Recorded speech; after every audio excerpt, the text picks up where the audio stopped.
Counsel, thank you for allowing us to have this interview with you. Kindly bring us to speed with what has transpired with the two Movie TV journalists that were detained. Okay, so I'm glad to report to the nation that the two Movie TV journalists have been released just slightly after 18 hours, and they have been released after they struck a compromise with the police. So initially they were being held under the guise of an investigation into an offense of obstruction of a law enforcement officer in the execution of their duty. And by the time that we were getting into Charleston Police, we found that the police were recording a warn and caution statement from the two gentlemen in the absence of their counsel. So when we came in, we requested that we speak to our clients before they could proceed with the continuation of the warn and caution statement. At that point, we hit a snag, and we requested that our clients would say no more, and if the police had all the evidence, then they should go ahead and charge them, and if possible grant them police bond.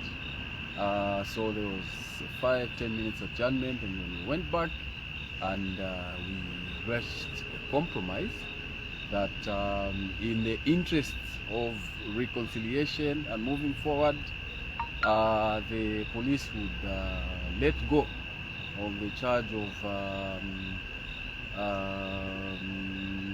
obstruction of a police officer from performing his duty, and they would substitute it with a contravention that is a disorderly conduct. So in the interest of moving forward, our client decided to accept the charge of disorderly conduct, and that is how they paid the 54 kwacha each to the state, and were released from custody. Mr. Perry, what would you make of this incident? First of all, I want to pay special tribute to Council Lemba and Council Emmanuel Tembo, who is also a fellow Member of Parliament, for the spirited fight and commitment in terms of upholding the rule of law. There were a number of things that did happen, and they humbly guided us in terms of the processes until we finally reached a compromise.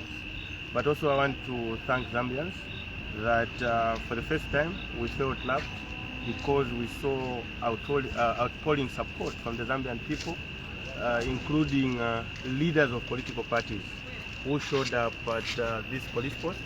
You can see Innocent is here, and Obvious is here. This is an indication that they are out, and you can see they are in high spirits. And we also mentioned to the police officers that we are interested in adopting that police station to become our home, because we were happy in terms of how they received us, and we reached a compromise, and for that we want to thank Zambians for the support, including individual journalists and media bodies. Thank you. All right. You can give us your word as a reporter, a senior journalist, how you've taken this whole scenario. Okay, we are happy that our colleagues are out. We are here to give some solidarity to them, and we are happy in the manner that the police have handled this matter. But of course, we need to advise the police that we are not enemies. When they see us as journalists, they should work with us hand in hand, because we are just doing our jobs, and we should work together. All right.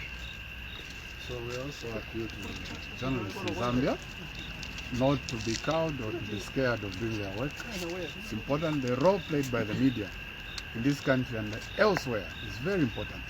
And we appeal to the police not to interfere with the work of information. As you know, information is very important in a democracy. So the media as the fourth estate is very important and must be respected.